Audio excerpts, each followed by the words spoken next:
Good afternoon, everybody. I'm your host, Crystal. This is another edition of the 9 o'clock Meltdown podcast. And over speakerphone, I have the extremely talented and wonderful guitar player, Bryan James Gatten. Hello, sir. Hi, Crystal. Hi, hello. It seems like we just did this yesterday, but it's been a hot minute since we last spoke, and you have actually released a new album. Yes, that's right. I think the last time we spoke was in early summer of 2020, which simultaneously feels like a week ago and also 10 years ago. So. Yeah, it's 2020 was a weird year. Very yes. Weird year. I actually just kind of got off the phone today with a group out of South Africa, and wow. Yeah, it's been a weird. 2020 was a weird year for them too, so it's kind of hard, or it's interesting in the fact that, you know, we often forget that the entire world hit the pause button. It wasn't just the U.S., it wasn't just our town, Duluth, it was the entire world. Right. So yeah, it was kind of interesting to have that perspective. So anyway, 2020's over, we're in 2021, and you have more music. So let's dive right in. Yes. Yeah, I was fortunate to be able to write and record an album. Well, about half of the album was written before the pandemic hit, and I was like, well, I think I got an album in me that I'm going to work on in 2020, and of course, nobody knew what the rest of that year was going to entail. Yeah.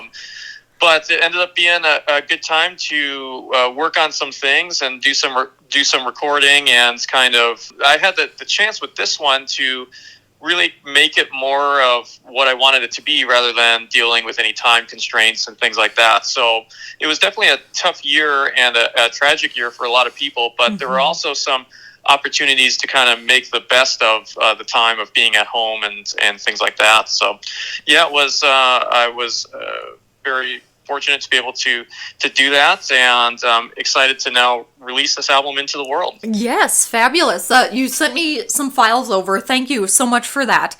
And now, Bryan, I am used to kind of your more smooth jazz kind of guitar licks. And this album, it has some of that in it, but I was actually pleasantly surprised. You've got a bit more kind of rock and roll blasting out of your guitar and fingertips there. Was that just kind of a sign of the times, or was that how you wanted to create this album? Yeah, it's funny that you mentioned that. I thought you might get into that, because I know that in the past we've talked about some more of the jazzier tendencies of what I've done and things like that. Mm-hmm. But with this one, I think it was intentional to have more of an edge to it.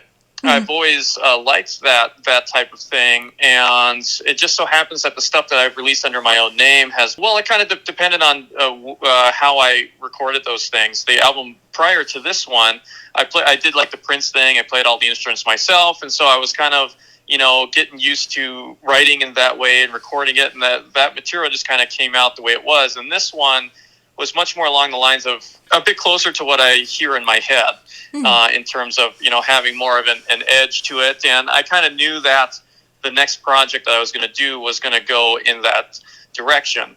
And so that was an intentional thing. But on the other hand, you never quite know what direction an album is going to take once you start working on it. It kind of gets a mind of its own. So as I was working on these tunes, I just kind of went with where the tunes took me, and with the kind of vibe that was happening. And there are some softer moments on the album, like you said, but most of it hits quite a bit harder than what people might be used to with listening to my stuff. Yes, yeah, it definitely did. It didn't necessarily take me back, but I was just kind of like, oh, what's this? Yeah. Was that just kind of did it come out of the year that you and I and the rest of the world were in? I mean, was that kind of what shaped the album a little bit? A little bit. I would say that in general, my playing has kind of gone in that direction, at least since I've been in Duluth. Some of the recording that I did, like, when I was right out of high school, had more of an edge to it, but it's a little bit of a bluesier sound and such. And then eventually when I moved to Duluth, I was new to town, and so I started working primarily solo and with solo guitar, and I was nervous about freaking people out. So I was, a few of my solo gigs, I even played nylon string classical guitar, and really soft stuff and things like that. And then I think as the confidence in the solo thing grew and stuff like that, each year it kind of gets a little bit heavier and heavier. And so there's been kind of a natural progression with that as well. And then certainly lots of different emotions with this one, not only from the pandemic, but also from right before the pandemic, toward the end of 2019. I was kind of going through a phase. It was almost like burnout, and because I've been playing a lot, doing a lot of gigs around town, which were great. But I was just I had like an existential crisis where I was like, what do I want to do? Like where do I see myself with the music side of this in a few years and things like that? And I was just kind of burned out. And I took like a month off from gigging. And then right when I was getting back into it was when the pandemic hit. Oh, jeez. So then I had more of a forced break from that sort of thing. But it was just there was a lot of emotions of coming out of those times. And I would even say that some of the stuff is even a little bit angry sounding, but kind of like in a healthy way, like, letting out some of that, some of those more aggressive emotions in a healthy way. And so it was just kind of a mix of all of that led to, not that this album is like super like, it's not death metal or anything like that. No, not at all. But it also kind of depends on what people's reference point is. If people are used to listening to that stuff, then they might listen to what I've done and go, oh, it's not that, rocking or whatever. But if people are used to hearing me, play classical guitar or something, then it's going to sound like heavy metal to them. So it just kind of depends on where people are coming from too. Well, I, sir, have heard you play across the board and across all the genres. So I enjoy this album. I think it gives a really good, healthy expanse of your own musical talent and your own kind of guitar playing as well. I think this album definitely encapsulates all of that is Bryan James Gatten. So thank you so much for putting it together. Yeah, thanks for saying that. It definitely feels like the closest I've gotten so far to kind of the best representation of my playing that I've been able to get down on a recording. So that's been a positive thing for that, and just I think a result of doing it enough where now, this album was literally, I was just like, okay, I'm going to do what I'm going to do with it. And if people like it, that's great. If people don't like it, that's fine too. So that's why I named the album Contact Imminent, because it was just kind of like, well, I want people to hear it and I'm going to make contact with it. I think the most damning thing for any artist is to be ignored. Whether people like it or don't like it is one thing, but if people just kind of don't even pay attention to it, I think that's the worst thing. So I wanted it at least to make an album that people would pay attention to, and if they like it, that's great. So. Right. Bryan, let's talk a little bit about the process kind of behind this album. Now, you had done this album kind of during the pandemic and during lockdown. Did you record it yourself? Did you do kind of that DIY approach, or did you kind of hit up a studio? Yeah, good question. So over the course of, my last album that I did was called The Blue Hour, and that was in 2017. And since then, I've just been kind of piecing together a home studio bit by bit. And it's nothing super fancy, but you can do a lot with the available tech these days. So I did most of it from my home studio. And then my dad, Eric, he plays bass on the album, and he is out on the East Coast. And so I would send him the sessions, and he had a little setup where he was. And so he would record the bass parts and send them back to me. And so we kind of did some remote session work as well, which I know a lot of musicians and bands have done during the last year and a half as well. So that was the primary thing. I would lay down some tracks myself, send the session over to him. He'd lay down some bass, and sometimes that would change a little bit where I wanted to go, depending on what he played. And then I would continue to edit and record from there. So it was pretty much a DIY approach, although it was a lot more of a professional type setting than previous, just because of the setup that I've been able to have here. Nice. And now, what does your home studio kind of look like? I mean, are we talking sound panels and the microphones and a mixing board, or or are we talking the Crystal setup, which is just a laptop and a microphone?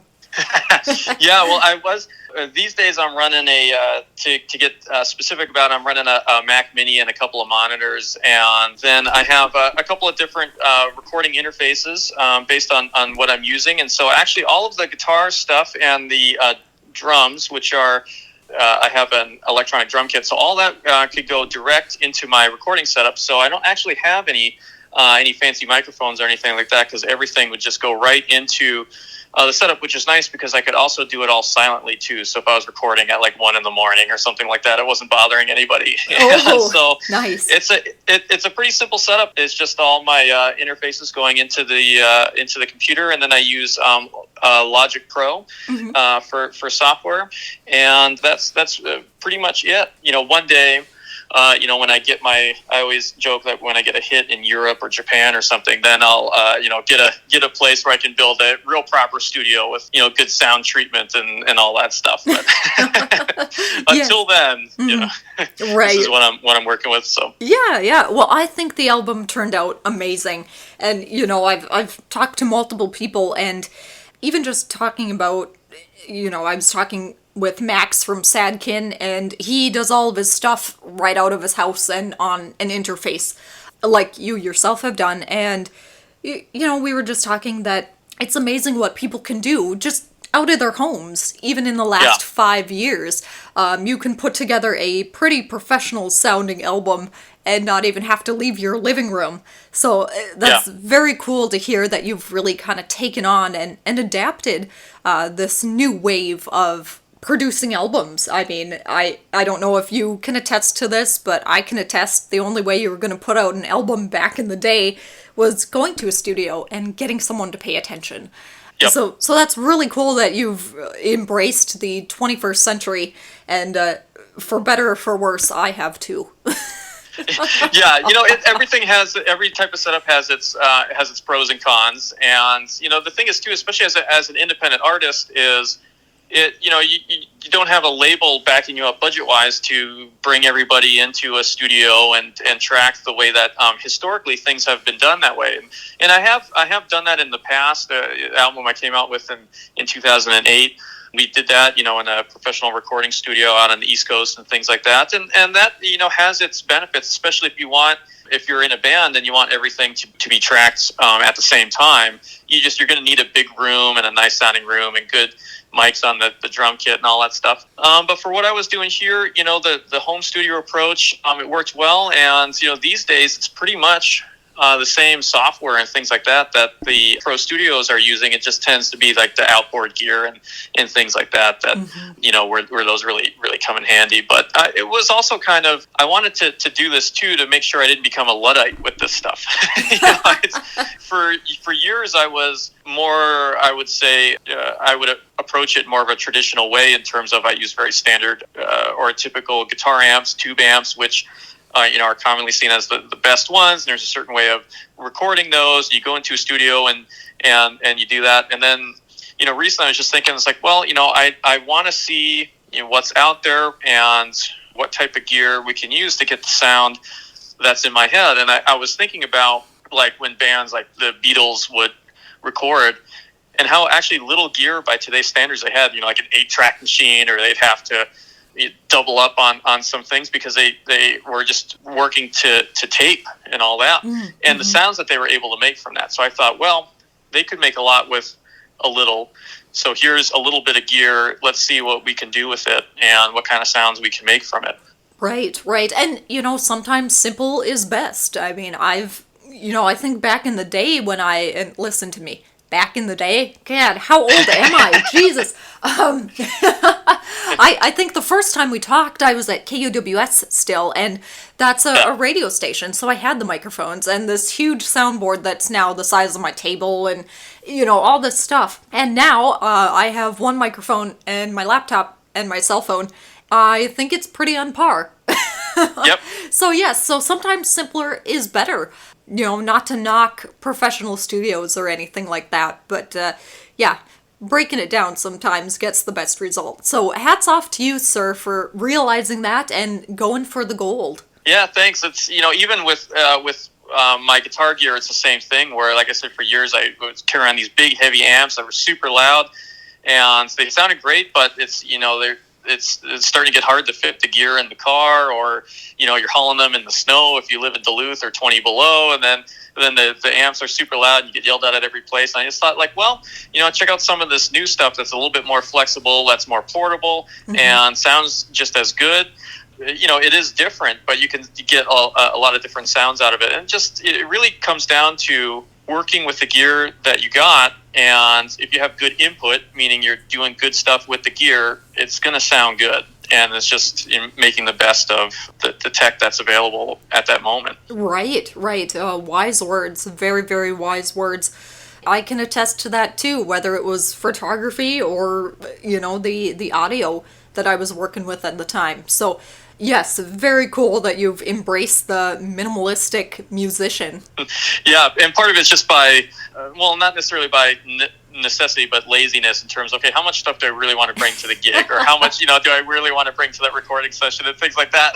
And then you kind of, you find a way to work with, okay, this only, I can do this all in one trip or something like that. Mm-hmm. And then it ends up you finding some cool things with it. So Right. Yes, I agree. I completely agree. Let's talk a little bit about the process with this album.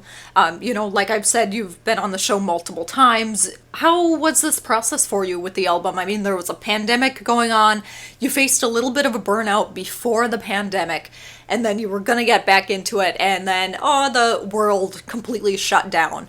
Did it kind of give you some introspectiveness? I mean, were you able to really kind of sit down and focus in on the guitar parts and, sending your dad the bass parts and things like that? Was there more introspective for this record? Yeah, for sure. The process was definitely different because in the past, when I've been working on projects, I've had to block out a certain amount of time to, okay, I know that's like over this week, I don't have any gigs and I can take off time from other stuff I'm doing and I can really sit down and work on this, and that's the time I got. Whereas with this one, I had a lot more time. And so I actually, before the pandemic, I planned to release this album by the end of 2020. Mm-hmm. Then it turns out that, I released it more toward in the second half of 2021. And the reason why it actually took me longer during the pandemic is because I ended up getting into some other recording projects that were of different styles and things like that as kind of warm-ups for doing the album. Because I knew I wanted this one to be, you always want things you're working on to be good, but I wanted this one to be like as close as I could make it to what I really wanted it to be. And so I did some other things. I did some, I did a project that was kind of like a blues band thing, just more like straight ahead blues rock stuff. I did a series of recordings where it was just me playing just one guitar part, just very like meditative, almost ambient things. Mm-hmm. And I did some recordings with that. And each one of those projects, did a handful of those. Each one of those, I learned new things. And so then I could take that into the album and kind of pick it apart and say, okay, I learned this from this project and this from this one. And in terms of either musical things or recording techniques or post-production stuff and things like that, then I could take it into this. So I had some tunes written beforehand, and then during the period where at the end of 2019, early 2020, and I was kind of burned out on things, I had some tunes, and actually the funny thing was it was kind of like, during my burnout, I was like, well, maybe this will be the last album that I do. Like that's the place where I was, mm-hmm. Like I was never going to stop playing, but I was just kind of thinking like, well, this might be the last. I might have one more good one in me, and then we'll see what happens, after that. So I believed in the material, but I didn't really know what I was going to do with it. And so then when the pandemic hit, it was kind of a blessing in disguise. And it's hard to say it like that because a lot of people had much harder times during the pandemic than I did. So I don't want to minimize that. Mm-hmm. But just in terms of being able to have the time to, like you said, be introspective and think, okay, what do I really want to do with this? What do I want my playing to be like? What I want the music to be like, and what I want to do career-wise, in terms of not just relying on the monthly Sir Ben's gig that I had or whatever it was, but to think outside of those boxes that I've been used to thinking in for 4 or 5 plus years. Mm-hmm. And so it helps break me out of that. And so then when I started recording the demos for this, it became more of a positive thing in that way. And then I could record a demo for a song and go, I'm not sure if I like where that song is going, and I could let it sit for a bit, and then come back to it a few months down the line after working on other stuff, and then I go, okay, now I know where I want this to go, or maybe I did like that, or maybe the whole thing sucks, or things like that. And so it was a very kind of long process that's not typical of how I usually like to record, which is kind of to do a project all in one kind of clump of time. But it was a good way for me to experiment with different recording techniques and writing techniques. At the beginning of 2021, I said, okay, now it's going to be time to seriously track this. So then, I put fresh strings on the guitar, and we were off, and it came together relatively easy after that. But I think I needed that previous calendar year to kind of detox from other things. And it was also nice too to just have a chance to practice without a gig on the books, to practice just for the sake of it. And so I think that informed my playing on the album as well. And as we talked about last year, doing like virtual live streams and things like that, that was a good way to kind of keep my chops up too, and still kind of keep connected to the wider music community while everything was kind of locked down. Bryan, you sound rejuvenated. I mean, even just talking to you, you sound rejuvenated in your musical endeavor. So good for you for realizing what was going on and kind of taking a break and really using our lockdown to your advantage. I did the same thing. I used the lockdown kind of to my advantage as well. So now I can hit 2021 rejuvenated and ready to go. So, and like you said, that's not to diminish what people have gone through in 2020 and into 2021. I mean, there's lots of heartache, there's lots of trying times, and sadly, we aren't necessarily out of the woods yet. But that's a conversation for another day and another time. Right. But yeah, no. exactly. And I think that's a good point, just in terms of turning a disadvantage into an advantage. Okay, instead of sitting around and going, oh, well, this sucks, or I'm supposed to have a gig on this day, but it got canceled or whatever, to make the best use out of the time that was given. Right. Oh, definitely. And it sounds like you have used that time very wisely. I'm in absolute love of this new album that you put out. I think it's absolutely amazing to kind of hear your transition throughout, doing that big studio setting out on the East Coast and kind of transitioning into, I almost don't want to use the word DIY anymore because it's used so much and it describes just this huge umbrella term, and what does it really mean now? But I'll use it for the sake of using it right now. But kind of transitioning into the DIY home studio base, it's really too cool to see that transition in your career, but also be able to hear it as well. Absolutely fabulous, hands down. I love this album. Thank you. Yes, Bryan, what do you have coming up for your career, for your music? What's coming up? What's around the bend for you? Yeah, well, as you said, we're not completely out of the woods yet, and so I had a good run of outdoor gigs this past summer, and now things, going back inside, things are still a little, iffy in a lot of ways. So as on the live front, it's going to be fall and winter season, I think, of more live streams, which is fine for me because that's still a relatively new endeavor for me. Yeah. And the advantage of doing a live stream thing is there are people that from all over that can experience the stuff that wouldn't normally get a chance to, or if it's 20 below in January or there's a blizzard or something like that, the music can go on. And so there's quite a few of those that I'm planning to do. And the funny thing was with this, now that this album is out into the world, I like that word that you said, rejuvenated, because like I said, I was wondering, it's like, maybe this is the last album I'm gonna push out into the world and to really where people might pay attention. The funny thing is now is after going through that process, I'm actually ready to start working on the next one. And I don't know what kind of process that's going to have, or timetable, or even the type of stuff, but I'm ready to keep my foot on the gas with a lot of the stuff. I have a few other side projects in mind to work on, and so that's what I've got planned for the fall and the winter. And then going into 2022, who knows what things are going to look like by the spring or next summer, but whatever it is, I'm looking forward to just kind of running with it and seeing what's in store. Awesome. That sounds like an amazing attitude to have. I love it. Yeah, it's one of those things where it's, for a while, when the pandemic first hit and all my gigs got canceled, it was a bummer, and I kind of gave myself a month to okay, you can take like a month to be bummed about this, and then we have to do some work. And it was a little bit of a similar sort of situation this year. We go into the summer, and I think everybody's feeling pretty good about it.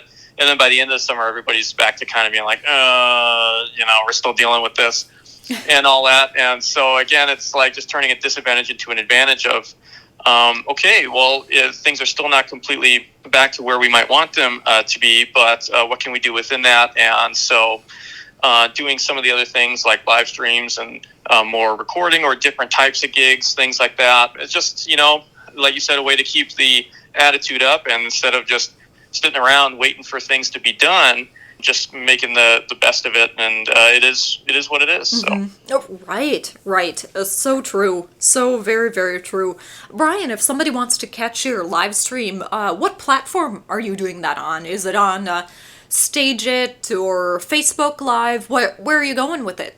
Yeah, well, I'm hoping eventually to blast the streams out to a couple different platforms simultaneously. The easiest way to find a lot of that stuff is on Facebook, and so people can just search for my name, and there's a music page for that on Facebook where people can follow along. And I was streaming direct to Facebook, but I might try to do a lot of that with YouTube as well. Mm-hmm. A lot of their live stream stuff is a bit farther ahead than Facebook, where Facebook can be kind of hard to deal with in a number of ways.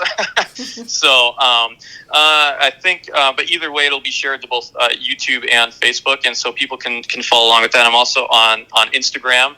My handle is @BJGatten, Gatten, and I post a lot of updates there, and various videos of me playing and practicing and going through the process of new tunes and things like that as well. So just trying to keep busy on that front and keep people engaged. Yeah, excellent. All right, so you're hitting the live stream thing pretty hard. You just released this album. You've already got another album in the works. What does your winter look like? Are you going to kind of hunker down and let the wind blow and be blizzardy outside, or are you going to try and brave it at all and do some outdoor gigs? Well, it kind of depends. I think my plan at this point is winter tends to be a good writing time for me, and it just always has, where it's like I tend to hit the live thing pretty hard spring through toward the holiday season at the end of the year. And then I like to step back a little bit over the winter months, especially like January, February, things like that, if I can, to use that for writing and working on new things. So in this last year with the pandemic, I was kind of forced into that, and that was my first chance of really to try that out. Mm-hmm. And I kind of liked it. And that way you can kind of enjoy the snow and enjoy the weather without having to worry too much about like, well, I got a gig at 8 p.m. and there's going to be 3 feet of snow on the ground by then and things like that. So that's, I think, is my plan at this point for this winter. I mean, but you never know what is going to pop up and what cool opportunities might pop up. And, so I'm kind of looking to spend some time hunkered down and doing some writing and really trying to see where a lot of this other stuff is going to go. And then in late winter, spring, kind of, take a look at what's back out there. I'm sure, people are going to be ready for homegrown and stuff in 2022 and kind of hit the ground running with a lot of that stuff. Yeah, wonderful. Absolutely wonderful. Bryan James Gatten, everyone, talking about his brand new album that just came out last week before last. Yes, it was actually, October 1st was, I kind of did like a soft opening of it, so to speak, and I just kind of quietly released it, and then I've been pushing out since then a little bit each week. I mean, I'm about the worst promoter in the history of the world, so it's been it's been a challenge for me to sit down. The music stuff is easy for me to sit down, but then when I have to sit down and go, okay, how am I going to get people to listen to this shit, so it's that's the hard part. Yeah, but Bryan, you're a musician. Yes. Yes, it's very difficult to be both. You're either a promoter or a musician, it seems like. So back in the day when bands had a lot more support from like major labels and things like that, of course they had people doing all that. And then of course, like we were talking about, there's always a downside, and then the bands would get screwed out of royalties and things like that. So it can be hard to do the business aspect of it, business in quotes, because I don't even like using that word with music. But the advantage is, at least I have control over it, and ownership of it, that comes in handy. So I think it's worth it in that regard. But yeah, so I've been rolling it out kind of slowly, and it's always nice to have a chance to do these conversations with you. I think our first one maybe was 2014, 2015, somewhere around there at UWS. So yeah, it's always good. You're the first one I thought. I was like, well, got a new album coming out. Who should I talk to about it? I'm like, well, let's see if Crystal's available. And then here we are. So. Well, fabulous, Bryan. Thank you so much. I'm very honored that you asked and that you reached out to me. I really enjoy talking to you. You offer this wonderful introspective on your musicianship in general, and kind of doing your own thing and hitting it hard. So it's always fabulous to talk to you, and I can hardly wait to talk to you next year about your new album. Yes, thank you. Likewise. All right, fabulous. Bryan James Gatten, everybody. He's got a new album that just dropped at the beginning of this month. You can catch it on, you can catch him rather on Instagram, Facebook, and YouTube. That's right. All right, excellent, sir. Thank you so much for taking time out of your day, and we'll talk to you soon. Thanks, Crystal. Yep. Talk to you next time.